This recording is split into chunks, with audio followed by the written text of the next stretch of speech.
my coffee and today's guest here with me, so we're ready to roll. Welcome to the Circular Coffee Break podcast, where we will be talking about everything circular and beyond.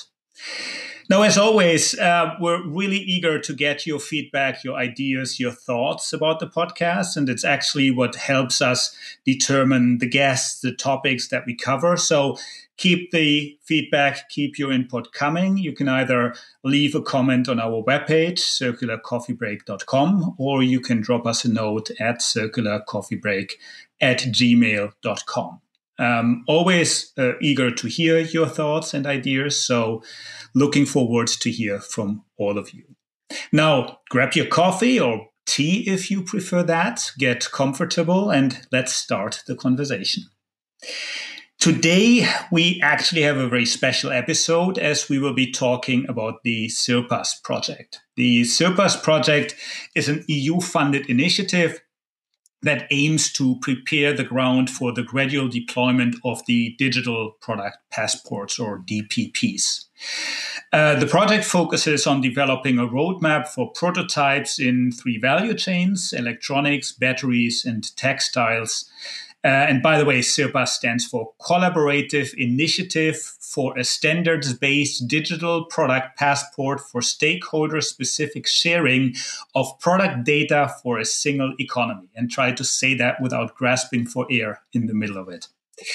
For those of you not familiar, the digital passport is actually proposed by the EU's Eco-Design for Sustainable Products regulation to provide easy access to information about products' environmental sustainability, such as durability, repairability, and recycled content.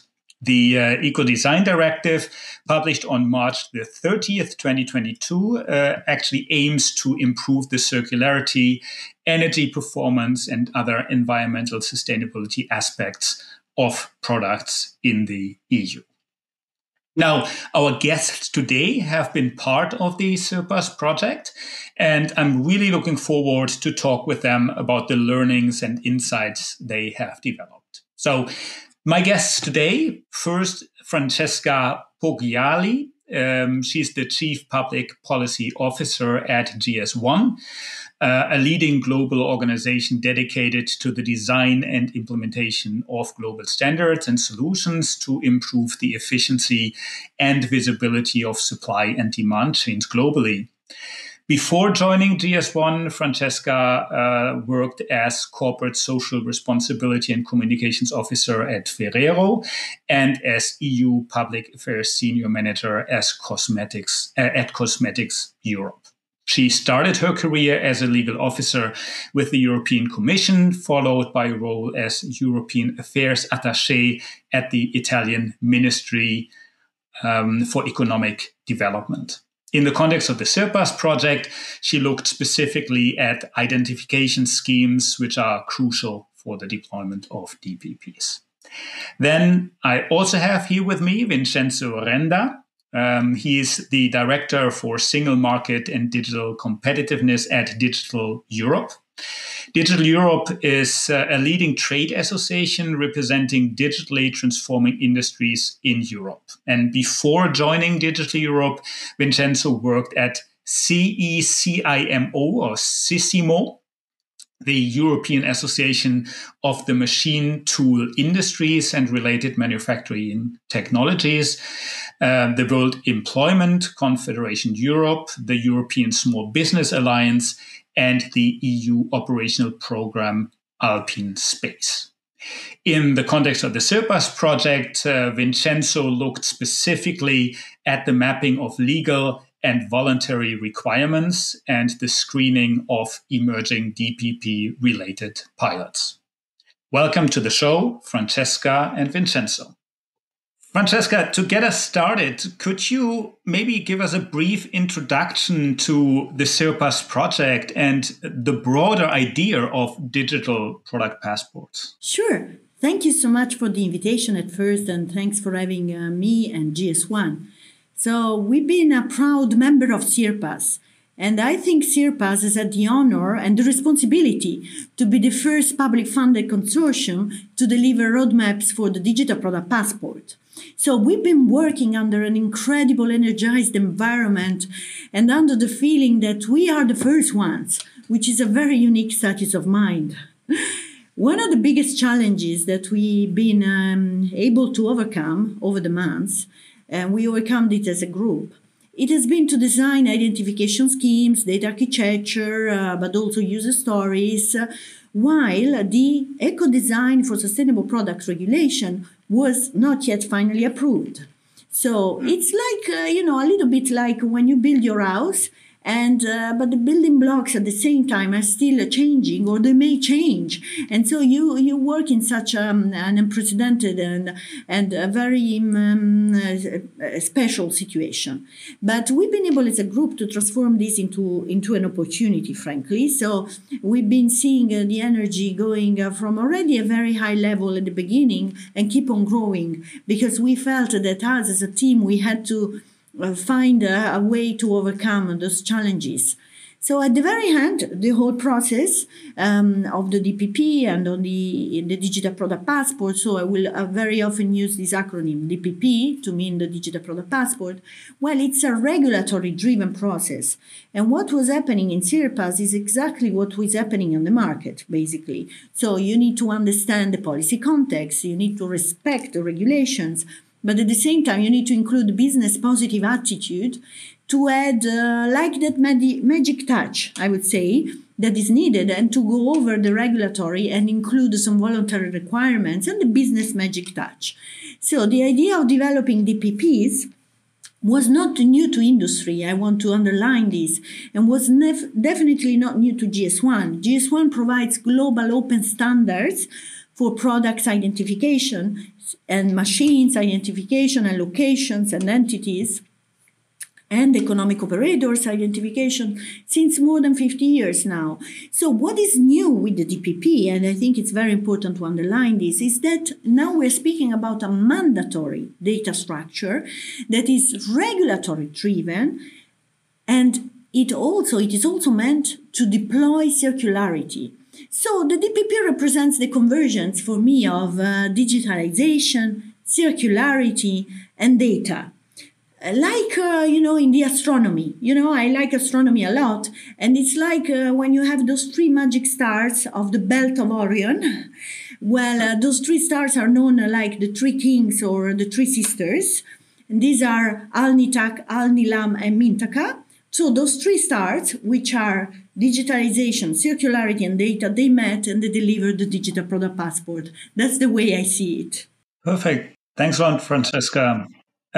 Vincenzo, Francesca just mentioned the regulatory and the voluntary requirements, and that's something you looked into specifically during the CIRPASS project. Can you maybe elaborate a little bit on these regulatory or legal and voluntary requirements that you have been looking at, and what do they mean in the context of digital product passports as well as the CIRPASS project? Yes, first of all, thanks so much for having me here. Digital Europe is a proud member of CIRPASS, so very glad to talk about the project today. This is a very important point in the project, and we've been exploring it in the context of the work package that really looked at the data attributes in the DPP. So maybe I'll start off by saying that when Francesco already mentioned there is a regulatory requirement around the DPP, that means that basically the US said that there will be a number of data attributes that will need to be included in the DPP along a number of different fields, right? And those specific data attributes that will need to be included are not yet defined. They will only be defined in a subsequent stage through implementing measures. And so CIRPASS' goal was really to help, guiding the Commission on what could be those information attributes to consider. And the work there has been quite interesting, I have to say. It's important to highlight that, CIRPASS, and I think this is really an added value, has a very heterogeneous group of actors. So we have different type of players that are, meeting to define what could be, how to facilitate the uptake of the DPP. And so we as industry had our views, we had researchers, we had academia, we had NGOs. So it was a very, very rich discussion that we really appreciated.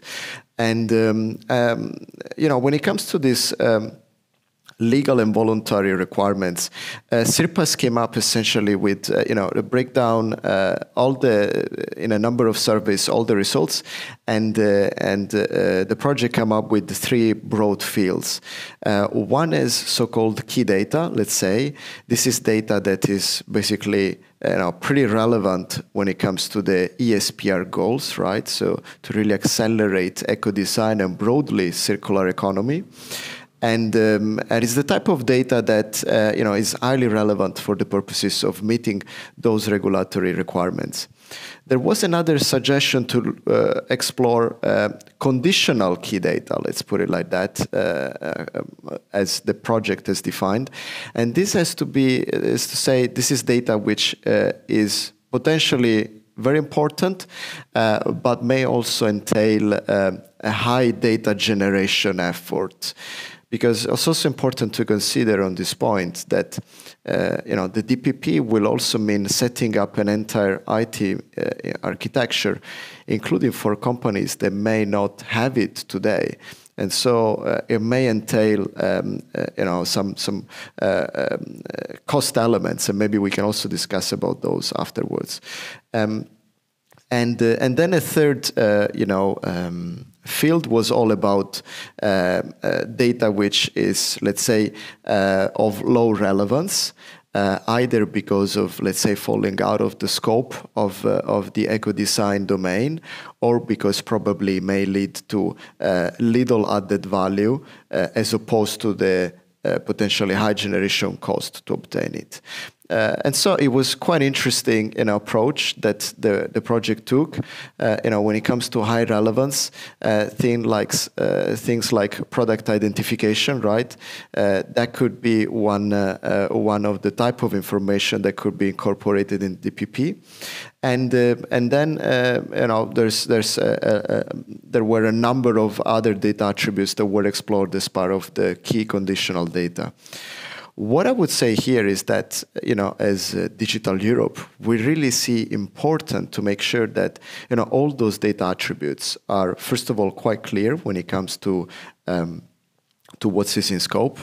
And so the mandatory information that the Commission will decide, to include in this DPP will be there.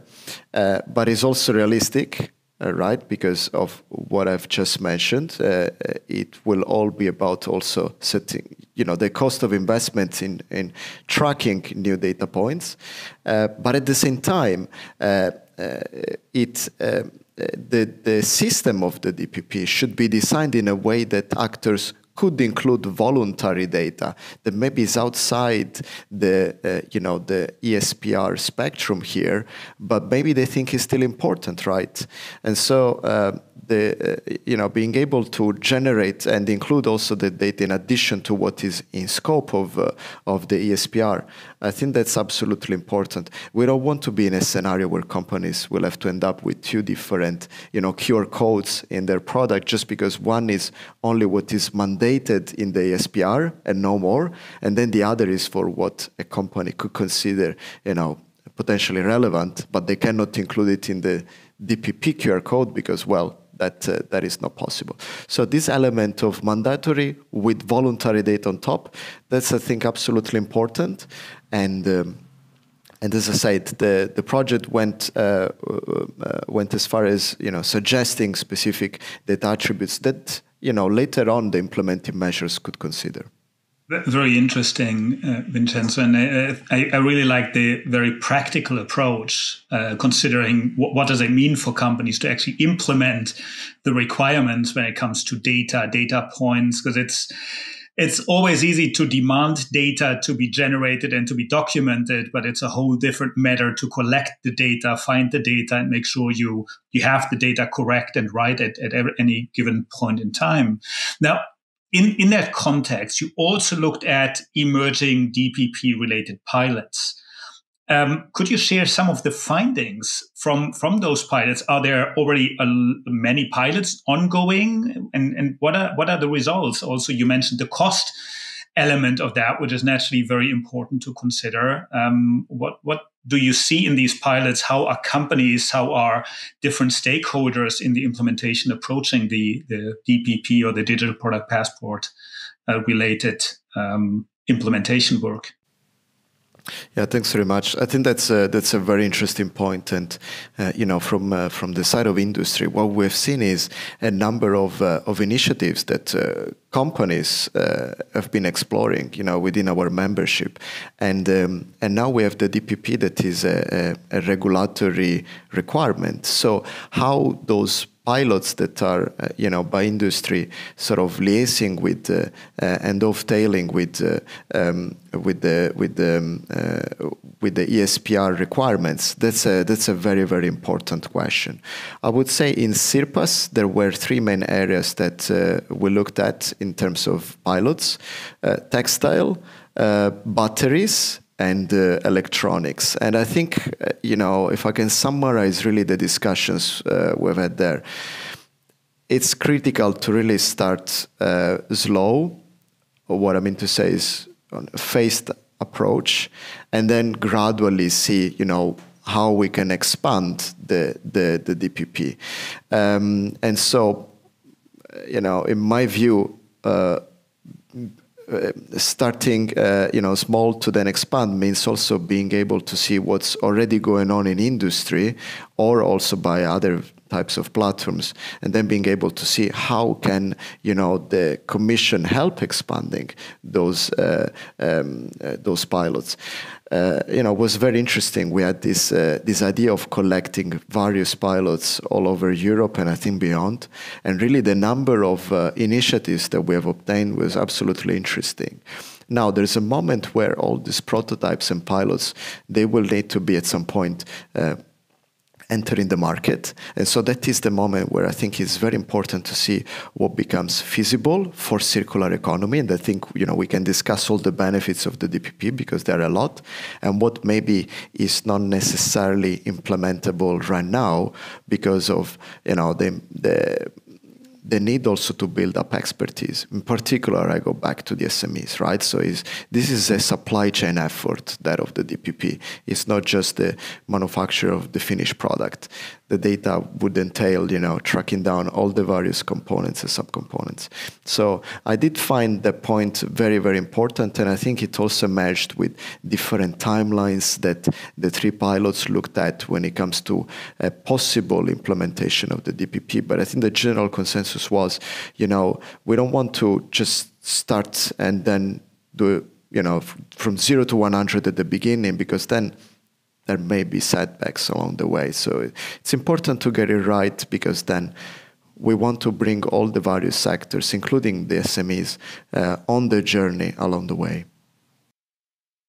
Yeah, very, very good point. And I think specifically the point about understanding how long does it take, what does it practically take to implement the DPP is really important, specifically as a lot of companies are having a lot of requirements basically on their plate at the moment from different sides, from the regulatory side, but also from the societal, from the investor side. So it's very important to keep it practical and really make it possible for companies to implement the DPP in the right way. Now, another aspect is naturally identification, security, standardization in this setup. So, Francesca, let me bring you maybe back into the discussion and ask you. I mean, you looked at identification schemes in the CIRPASS project. Could you explain the role of these identification schemes, and also from what you found and what you looked at, what are the crucial considerations for deployment of DPPs when you look at identification standards and so on?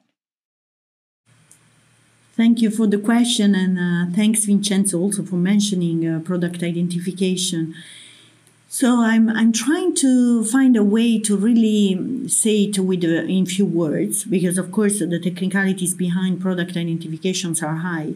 But I would say that, like us, the humans, our social life, I think, as humans, starts with our names. Each one of us has a name, right? And it's a very important thing to carry all over your life. So the same is now going to happen for products. I think we are in an unprecedented situation that CIRPASS really clarified, because we are at the beginning of a new area where products will need to have names, just to simplify. So we had to, as GS1, we had the honor and the responsibility to lead the identification schemes, the task force, and to deliver a paper that I think was very important then, to deliver the data architecture that also CIRPASS delivered. And those documents are now available because, unfortunately, we just closed CIRPASS 1. And so everybody can have access to those documents. So you will see that the identification schemes had to be developed in a way that made sense for everybody. Because in CIRPASS, we lived the diversity that exists on the market every day. So there are, as Vincenzo was saying, there are companies that are at the very beginning stage. Maybe we have small and medium companies that are very niche. It doesn't mean that because they are small, they don't know what they are doing. Of course, they are very, in some cases, small companies. If I look at the Italian or Southern European small and medium companies ecosystem, you see that many of them are small just in numbers, but are very big in thinking and in deployment of their ideas and what they do. The same happens with startup. So, but those companies may be at the beginning of a journey of digitalization, depending on their sectors, of course, and on what they do. So, but there may be other companies that are so big that have other internal challenges when it goes to identifying and using a language that identifies product internally that is also useful externally. So that's why standards exist. And CIRPASS had to use global open standards because this is something that is included in the ASPR regulation, and that this is also included in the battery regulation that was published before CIRPASS came really into the deployment phase. The European Commission told us, as CIRPASS Group, that we had to develop the identification schemes taking into account those three boundaries. The SPR, which was, as I said at the beginning, which was still being built and discussed in the European Parliament and the European Council.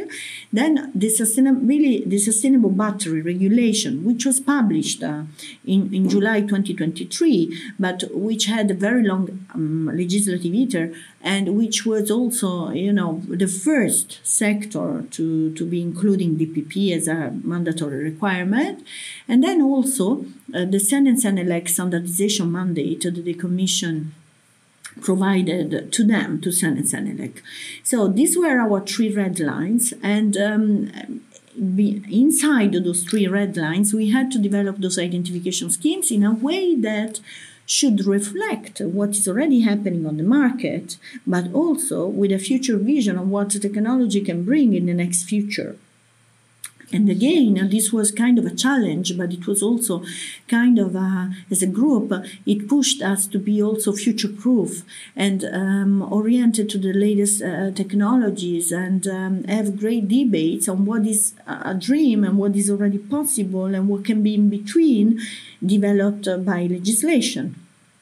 So we ended up by developing 12 requirements for identification of products, of economic operators and facilities, only based on those three red lines that the European Commission developed and based on what the market is already able to produce today. Because, as I said, the idea of identifying products is definitely not new for companies and not new for standards.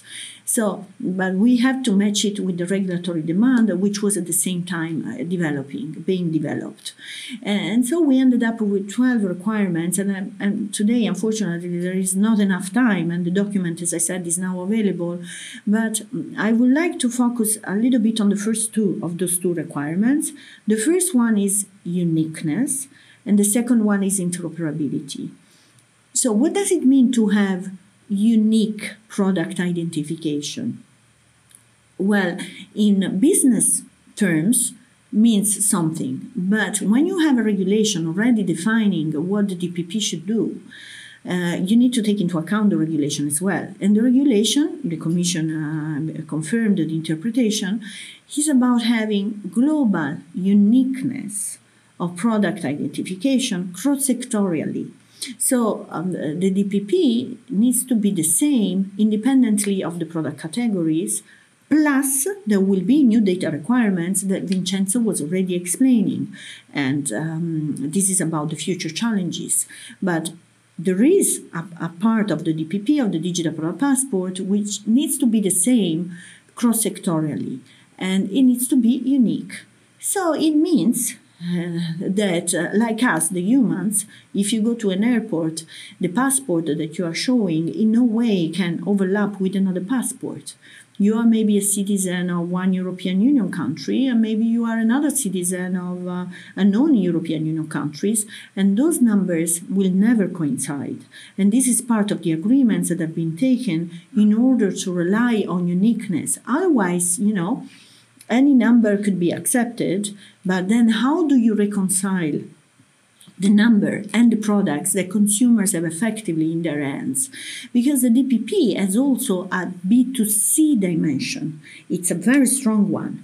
The regulation says that consumers will need to have access through data carriers to the DPP, to the Digital Product Passport. So it means that B2B and B2G and B2C have now frontiers that are becoming more and more fluid. While in the past, I'm old enough to have seen B2B environments remaining only and always B2B. While today, thanks also to the regulators, those frontiers are being destroyed. And we're going towards an era where the Digital Product Passport is going to enable this new data exchange, where, at least some master data requirements will need to be unique, globally unique, and the same cross-sectorial. So we spent a lot of time on discussing uniqueness inside the CIRPASS, inside the task force which delivered the document.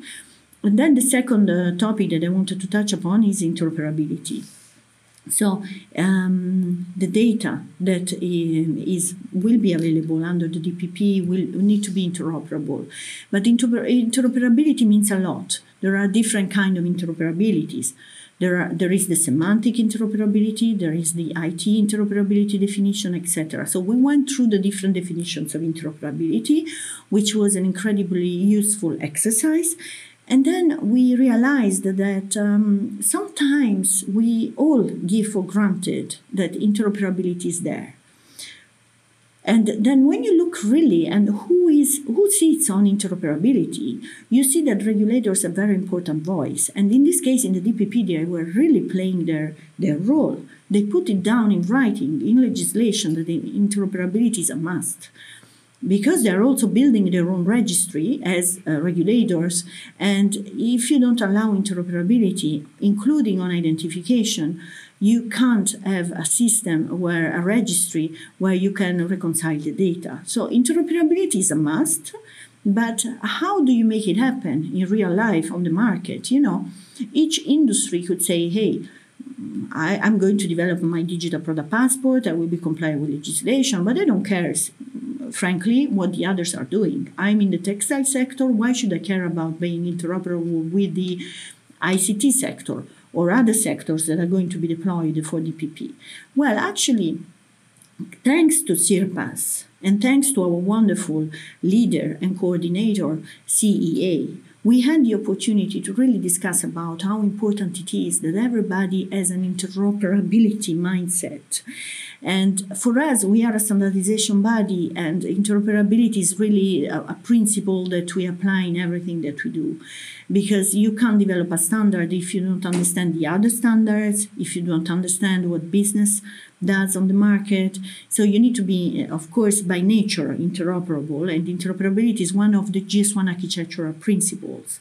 But For many others, it was not as obvious as that. So we had to build on having a real interoperable identification scheme in order for the DPP in the future to be really cross-sectorial and make sense and put all the sectors on the same level playing field. Because the European Commission was also clear, and the co-legislators have been clear, so the European Parliament and the European Council, in making really evident that there should be no discrimination between a sector that has already, maybe advanced in data and another sector which is laying behind, but maybe is more advanced on green, for instance.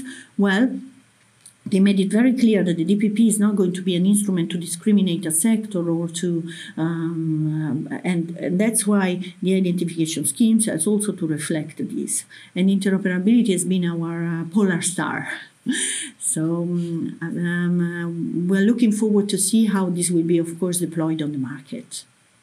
Thanks, Francesca. I think this is really interesting to hear how interoperability identification is really relevant in this context. And we're actually talking digital. We're talking about the digital product passport. Okay, it's time to end this episode of the Circular Coffee Break podcast. And for a change, we're actually doing a double episode. So this was the first part of my conversation with Vincenzo and Francesca. And the next part of the conversation will be coming in 2 weeks' time. So keep an eye open for the next part of the conversation around the CIRPASS project. In the next part, we will focus more on talking about like the implementation, the background, and what will be coming next for DPPs in the context of supply chains. Now, thanks to all of you for listening today. As always, we hope the episode was interesting and gave you some new ideas and insights on CIRPASS and the DPPs. If you like the podcast, you can help us out growing the Circular Coffee Break community by giving us a 5-star rating and a positive review on your favorite podcasting platform. And as always, please remember to subscribe to stay in the loop on new episodes. As mentioned, the next one basically continuing our discussion around the CIRPASS projects with my guests, Vincenzo and Francesca. I'm looking forward to seeing you all here at the Circular Coffee Break podcast.